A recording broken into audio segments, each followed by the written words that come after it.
네, 안녕하십니까. 북금사TV의 윌키입니다. 자, 오늘은 7월 19일 화요일이고요. 요즘 우리 증시가 어느 정도 안정화되어 가는 모습을 보이고 있는 것 같습니다.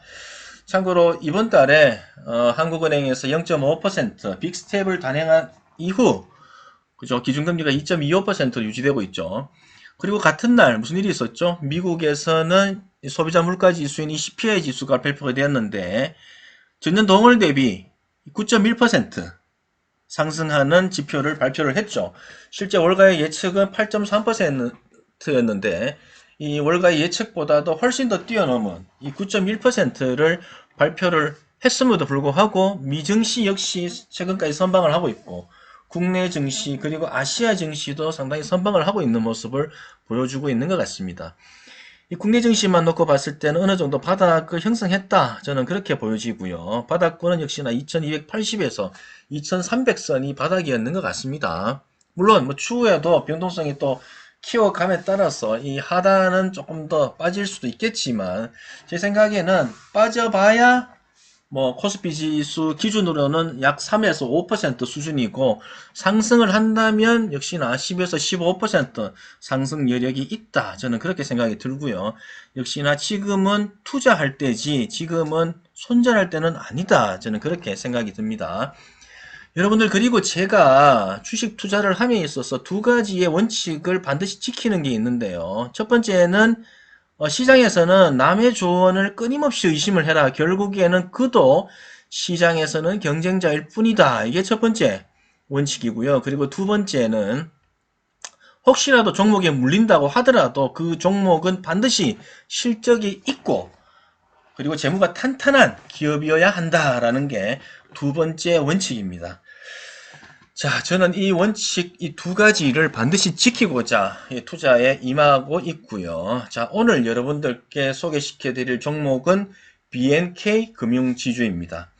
참고로 지난번에 제가 BNK 금융지주를 한번 분석을 했었습니다. 분석 영상을 올렸었는데, 물론 그 이후로 지수도 급락을 했지만 이 BNK 금융지주도 단기 급락을 했습니다.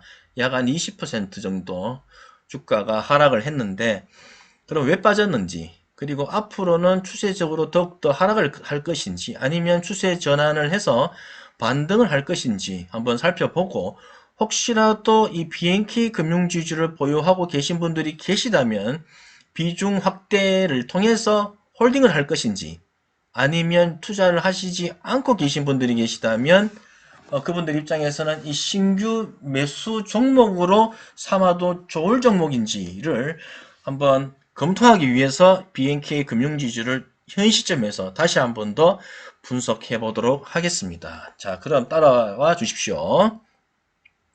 자, 첫 번째 사업 내용입니다. 자, BNK 금융지주는 2011년 부산은행, 그리고 BNK 투자증권, 그리고 BNK 신용정보, 그리고 BNK 캐피탈이 공동으로 이 주식의 포괄적 이전 방식에 의해 설립한 지방은행 최초의 금융지주 회사입니다. 자, 2015년 경남은행의 계열사 편입으로 부산 경남은행 두 은행 체제가 되었으며 2015년에는 GS 자산운용, 참고로 BNK 자산운용으로 사명이 변경되었습니다. GS 자산운용을 자회사로 편입하여 은행, 그리고 증권, 자산운용, 그리고 여신전문, 그리고 저축은행업 등을 포괄하는 종합금융그룹이 되었습니다. 자, 2019년 11월에는 BNK 벤처 투자를 편입하게 되면서 9대 계열사 체제를 완성시켰습니다. 자, BNK 금융지주의 현황입니다. 참고로 실적과 이 지표를 기준으로 해서 자세하게 설명드릴 수 있도록 하겠습니다. 자, 첫 번째는 작년이죠. 자, 21년도 실적과 관련된 현황입니다. 자, 21년에는 영업이익이 1조 920억 1924만 원으로 전년 대비 46% 증가를 했고요. 매출액은 5조 5,806억 9,854만 원으로 7.1% 증가를 했고요. 당기순이익은 8,342억 4,939만 원으로 48.3%가 증가를 했습니다. 참고로 작년에 실적이 상당히 좋았습니다. 자, 그런데 21년 4분기에는 실적이 조금 주춤을 했는데 영업이익과 순이익이 컨센을 상당히 하회하는 상당히 부진한 실적을 발표를 했습니다. 그 이유를 살펴보니 희망 퇴직 및 충당금으로 인한 일회성 이슈였다. 이렇게 설명드릴 수가 있고요. 자, 두 번째는 22년 1분기와 관련된 실적 현황입니다. 자, 22년 1분기 연결 기준 영업이익이 3,752억 4,500만 원으로 전년 동기 대비 42.83% 증가를 했고요. 같은 기간 매출액은 1조 8,117억 7,200만 원으로 29.99% 증가를 했고요. 그리고 당기 순이익은 2,871억 2,700만 원으로 41.07% 증가를 했습니다. 자, 22년 1분기 실적도 상당히 호실적을 기록을 했습니다. 참고로 이 대목에서 눈여겨볼 지점은 역시나 자, 1분기에 다른 금융지주 회사들의 이 계열증권사들이 상당히 고전했는데 반해서 BNK 금융지주의 이 계열사, 이 BNK 투자증권은 오히려 순이익을 늘렸습니다. 자, 이 부분이 상당히 메리트 있게 보여지고요. 자, 21년 이 지배주주 지분 순이익으로 계산할 때는 ROE가 11.82%를 기록을 하면서 업종 내에서도 상당히 우수한 수익성 지표를 달성을 했습니다. 참고로 ROE 같은 경우에는 이 은행업 그리고 이 금융업 종에서 실적과 더불어서 상당히 중요한 지표로 삼는 지표가 이 ROE인데 참고로 ROE가 11.82% 정도 수준이다. 그러면 타 업종에 비해서도 상당히 경영 효율성을 가지고 있는 기업이다. 이렇게도 설명을 할 수가 있습니다. 자, 그리고 자산 건전성 지표는 이 고정 이하 여신 비율 0.4% 그리고 연체 대출 채권 비율 0.31%를 기록을 하면서 상당히 양호한 수준이고요. 자, 그리고 BIS 비율은 총 자본 비율 13.64%, 그리고 기본 자본 비율 12.77%, 그리고 보통주 자본 비율 11.18%로서 규제 비율을 상회했다. 자, 이렇게 설명드릴 수가 있습니다. 쉽게 말하면 모든 지표가 다 좋다. 모든 지표가 규제 지표보다도 상당히 높은 수준의 지표를 보여주고 있다. 이렇게 설명드릴 수가 있습니다. 자, 그리고 세 번째, 자, BNK 금융주주의 지금 2분기 실적 발표 전입니다. 아직 발표 전인데 어느 정도 최근에 나온 이 증권사 예측치를 보면 원래 시장 컨센보다는 소폭 하회하는 순이익을 달성할 것으로 지금 예상을 하고 있고요. 참고로 전년 동기 대비해서도 상당히 약간 이 소폭 감소를 예상을 하고 있습니다. 그럼에도 불구하고 BNK 금융지주 어느 때보다도 올해 실적이 사상 최대일 것이다 라는 어떤 전망이 지배적이다 이렇게 말씀드릴 수가 있습니다. 자, 그리고 세 번째 투자 아이디어입니다. 윌키가 생각하는 이 BNK 금융지주의 이 투자 아이디어는요. 첫 번째, 고배당주 가운데서도 올해 시장 컨센서스 기준으로는 전년비 실적이 상승하는 기업이다. 자, 고배당주 가운데에서 작년 순이익보다 올해 순이익이 더욱더 증가할 것이다 라는 어떤 예측 기업이 그리 많지는 않습니다. 그리 많지는 않은 가운데서 BNK 금융지주는 어찌됐든 전년보다 올해의 실적이 더욱 상승하는 기업이다. 전년보다 올해의 순이익이 더욱더 증가하는 기업이다. 이렇게 말씀드릴 수가 있습니다. 자, 그리고 앞서서도 말씀드린 것처럼 6월 이후에 이 주가 급락을 해서 지금 단기적으로 20% 주가가 빠졌거든요. 그러다 보니까 이 시가 배당률이 자, 올해 예상 배당액이 630원 정도로 설정이 되는데 예상 배당액이 630원으로 감안을 했을 때 현재 주가 자, 지금 방송을 하는 현재 BNK 금융지 주가는 6,490원입니다. 대충 시가 배당률이 약 9에서 10% 수준에 육박한다. 자, 지금 투자를 해도 올 연말까지 보유를 한다면 안전마진인 이 배당 수익률이 약 10%가량 가져갈 수 있다. 이렇게 말씀드릴 수가 있습니다. 자, 그리고 BNK 금융지주는 이 주주 친화 정책에 따른 이 배당 상향이 올해도 예상이 되기 때문에 이 배당 수익률은 어느 금융주보다도 상당히 높을 것으로 예상이 됩니다. 참고로 21년 배당 성향이 20년도보다도 더 올랐습니다. 더 증가를 했습니다. 배당 성향이 뭐냐고요? 배당 성향은 참고로 단기 순이익에서 배당금으로 몇 퍼센트 정도를 쓸 것이냐. 이렇게 생각하시면 되죠. 예를 들어서 배당 성향이 30%다. 그러면 단기 순이익의 30%를 배당액으로 쓴다. 이렇게 설명드릴 수가 있겠네요. 자, 역시나 BNK 금융지주, 자, 금융업이죠. 은행업을 주로 영위하는 금융지주회사입니다. 자, 금리 상승 수혜주로서 올해 역시 최대 실적이 예상이 된다. 금리 상승 수혜주는 역시나 은행업, 자, 은행, 그죠? 금융지주, 이런 금융회사, 이런 기업들이 금리 상승의 수혜주일 수밖에 없습니다. 자, 세 번째. 현재 금융업종 가운데 이 멀티플 지표인 PBR과 PER이 상당히 저평가되어 있다. 그죠? 금융업에서 이 밸류를 놓고 볼 때 뭘 가장 중요하게 보냐면은 사실 PER보다도 오히려 PBR을 더욱더 중요하게 봅니다. PBR. 이 자산 가치를 얼마만큼 보유를 하고 있느냐. 이걸 더 많이 보는데 자산 가치만 크면 클수록 PBR은 낮을 수밖에 없겠죠. 그래서 업종 평균보다도 이 PBR이 현저히 낮다면 그 업종 내에서도 상당히 저평가되어 있다. 이렇게 설명드릴 수가 있는데 이 금융지주 가운데서도 BNK 금융지주의 PBR이 평균보다도 상당히 하회하는 PBR을 가지고 있기 때문에 상당히 업종 내에서도 저평가되어 있다. 이렇게 자신있게 말씀드릴 수가 있고요. 자, 그리고 네 번째.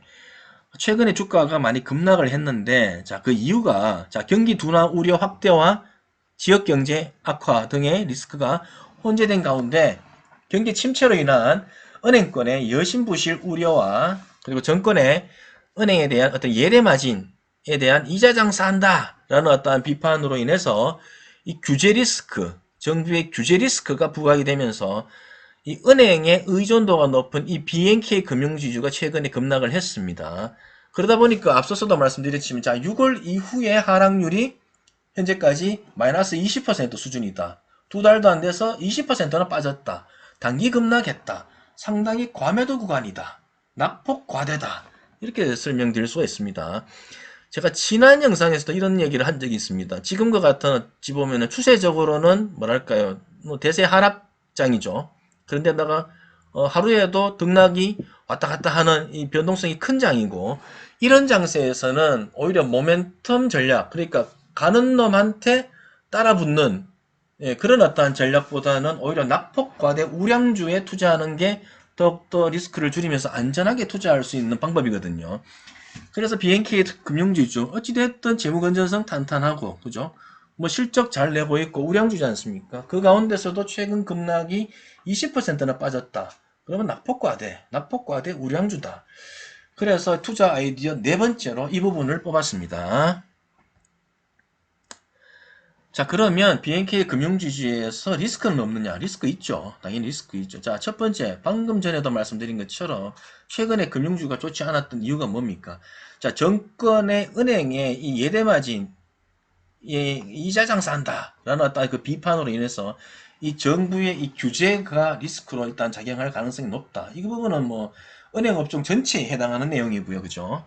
자, 그리고 두 번째는 이 정부 당국의 대출금리 인하에 대한 압박을 상당히 받으면서 이 실적 악화, 수익성 악화에 대한 우려가 커졌다. 그리고 향후 이 금리 인상기다 보니까 금리가 급격하게 인상됨으로 인해서 이 경기 침체가 예상이 되는데, 경기 침체가 되다 보면 기업이든 가게든 누가 대출하려고 하겠느냐, 그죠? 대출 규모가 줄어서 은행의 실적 그리고 이익이 상당히 감소할 가능성이 높다. 특히나 은행 의존도가 높은 이 BNK 금융지주 같은 경우에는 이 지방 금융지주로서 더욱더 크게 타격을 받을 수 있죠. 특히나 이 BNK 금융지주는 또 은행의 의존도가 상당히 또 크다 보니까, 또 특히나 방금 말씀드렸듯이 지방 금융지주, 이 지방 이 기반을 둔 이 금융지주다 보니까 이 지역의 경기와도 상당히 밀접하게 연관이 되어 있다 보니까 아무래도 서울 수도권의 이 지역 경제보다도 이 지방의 이 지역 경제가 더욱더 침체될 가능성이 있지 않습니까? 그러다 보면 이 BNK 금융지주의 실적 또한 더욱더 크게 타격을 받을 수 있다라는 점이 리스크로 일단 꼽을 수가 있고요. 자, 그리고 세 번째 리스크는 경기 침체로 인한 은행권의 여신 부실. 그리고 작년 같은 경우에는 이 BNK 금융지주가 PF, 이 프로젝트 파이낸싱, 그러니까 PF 대출이라고 하거든요. PF 대출에 대한 수수료 장사가 잘했거든요. 그래서 그 부분에 대한 수익성이 상당히 좋았는데 지금은 작년 말부터 해서 이 부동산과 관련돼서 상당히 또 뭐랄까 경색되어 있고 일단 또 뭐랄까요 또 금리가 상당히 또 금리 인상이 되다 보니까 부동산 개발을 하고자 하는 어떤 부분이 상당히 또 침체될 것으로 예상이 되기 때문에 이 PF 수익이 상당히 조금 뭐랄까 둔화될 가능성이 높다. 이게 또 리스크로 상당히 잔존해 있다. 이렇게 말씀드릴 수가 있습니다. 자, 그렇다 하더라도, 자, 리스크를 감안한다 하더라도, 실적과 배당 측면에서는 상당히 과매도 구간이다. 그리고 극도의 저평가 구간이다. 저는 그렇게 여겨집니다. 자, 그러면 BNK 금융지주의 앞으로의 전망, 제가 생각하는 전망 한번 살펴보도록 하겠습니다. 자, 첫 번째는, 현재 지금 주가가 어때요? 지금 BNK 금융지주뿐만이 아니고, 대부분의 은행업을 영위하는 이 금융회사들이 대부분 다 52주 최저가 수준에 와 있습니다. 그 이유는 역시나 급격한 금리 인상에 따른 부작용으로 은행 부실이 증가할 것이다 라는 어떤 우려와 그리고 정부의 대출금리 압박 인하 요구에 따른 앞으로의 어떤 실적 악화에 대한 우려가 원인이죠. 그래서 지금 현재 대부분의 금융업종의 기업들이 52주 최저가 수준에 와 있습니다. 주가가. 하지만 자 이번 달 말만 되면 자 미금리와는 국내 금리가 역전될 가능성이 높습니다. 자, 지금은 2.25%, 국내 금리 2.25%, 미국 금리가 1.75%로 지금 0.5% 수준에서 금리 차를 지금 유지를 하고 있지만 이번 달 말에 지금 FOMC 회의가 지금 예정되어 있는데 FOMC 회의에서 빅스텝으로 가져가게 되면 0.5% 인상을 하게 되면 이제 거의 동등한 수준의 금리가 이제 맞춰지게 되는 거고 미금리가 지난달처럼 자이언트 스텝으로 가져가게 된다면 0.25% 역전하게 되는 거죠. 근데 지금 예상은 자이언트 스텝인 0.75% 수준에서 금리 인상을 단행할 가능성을 상당히 점치고 있습니다. 자, 그렇게 된다면 국내 기준금리 역시 외화 유출 우려를 종식시키기 위해서라도 올해 연말까지 점진적으로 계속 금리 인상을 할 수밖에 없을 것이고 그건 역시나 뭐 우였든지 간에 은행업에는 수혜로 작용할 가능성이 높다. 저는 그렇게 생각이 듭니다. 자, 그리고 두 번째는 자, 기준금리가 상승을 함으로 해서 최근에 예금금리, 즉 이 수신금리가 상승을 했습니다. 상승을 했는데 그래서 이 대출금리와의 스프레드가 어느 정도 좀 좁아져 있죠. 참고로 3년물 국채금리 같은 경우에는 이 예금금리와 연동이 되어 있고 그러니까 예금금리가 3년물 국채금리와 연동이 되어 있고 참고로 또 3년물 국채금리는 이 기준금리와 어느 정도 연동이 되어 있거든요. 그래서 기준금리가 인상하면서 불과 얼마 지나지 않아 이 수신금리인 예금금리도 같이 따라오르는 그런 어떤 형태를 가져가고 있고 그리고 대출금리 같은 경우에는 이 10년물 국채금리와 연동이 되어 있는데 이 10년물 국채금리는 또 어느 정도 기간을 형성하고 난 이후에 또 오르는 그런 어떤 성질을 가지고 있거든요. 그래서 현재로서는 예금금리와 이 대출금리의 스프레드가 조금 좁아져 있는 상황이긴 하지만 수개월 지나지 않아서 이 대출금리도 결국에는 상승할 수밖에 없을 것이다. 그렇게 되면 이는 이 금융권의 실적으로 반영이 되면서 역시나 주가 역시 추세 전환을 해서 상승할 가능성이 높다. 저는 그렇게 전망을 합니다. 자, 그리고 세 번째 전망은 현 시점에서는 최근에 어느 정도 주가가 바닥권을 형성했다라고 보여지고 제가 생각하는 바닥권은 5,940원에서 6,200원 사이가 이 BNK 금융지주의 바닥권이라고 보여지는데 어찌됐든 이 바닥권을 이탈하지 않는 범위에서 어느 정도 지지받게 되면 역시나 횡보를 어느 정도 좀 하더라도 반드시 추세 전환을 해서 상승 반등할 가능성이 높다. 저는 그렇게 예상을 하고 있습니다. 자, 그리고 다섯 번째, 이 BNK 금융지주의 이 밸류에이션인데요. 참고로 밸류에이션의 특정 지표들 중에서 가장 대표적인 지표는 역시나 멀티플 지표이고, 그 멀티플 지표 가운데서도 PBR과 이 PER을 많이 보는데, 앞서서도 말씀드린 것처럼 여타 금융업종의 기업들보다도 PBR적인 측면에서 그리고 PER적인 측면에서 상당히 낮게 형성되어 있다. 자, PBR 0.2배 그리고 PER 2.3배 업종 내에서도 상당히 저평가되어 있다. 이렇게 자신 있게 말씀드릴 수가 있습니다. 자, 그리고 여섯 번째 이 가격 전략인데요. 제가 생각하는 이 BNK 금융주주 현 시점에서 투자하게 된다면 자, 6개월 보유를 목표로 해서 가격은 8,000원 지금 목표가로 제시를 하겠습니다. 그렇게 되면 현 시점에서 이 8,000원까지의 이 상승 여력은 약 한 28% 정도 수준이고요. 그리고 앞서서도 말씀드렸지만 최근 급락으로 인해서 주가가 많이 빠져서 지금 시가 배당률이 약 9에서 10% 수준이 나오지 않습니까? 시가 배당률이 약 9에서 10% 수준이 나온다는 것은 안전마진이 10% 수준이다. 이렇게 생각하시면 되죠. 그래서 자, 만약에 현재 시점에서 투자를 하셔서 6개월 정도 보유를 하시게 된다면 자, 목표 수익률은 상승 여력이 28% 플러스 안전마진 10%를 감안하면 약 38% 정도의 목표 수익률을 가져갈 수 있을 것이다. 저는 그렇게 말씀드릴 수가 있습니다. 자, 끝으로 제가 이렇게 한번 적어봤습니다. 자, 지금은 어때요? 지금은 급격한 금리 인상 시기죠. 자, 금리 인상 시기에는 역시나 경기 침체가 우려가 되는 것이 사실입니다.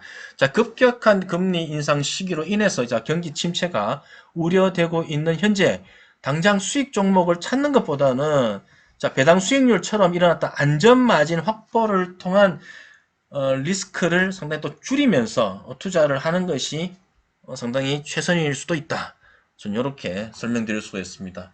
뭐 일희일비하는 테마주나 뭐 그런 이상한 뭐 실적도 없는 뭐 그런 기업에 투자하지 마시고 배당도 주고 실적도 괜찮은 또 재무도 탄탄한 혹시라도 느리게 가더라도 이렇게 안전한 투자를 하셨으면 하는 바람입니다.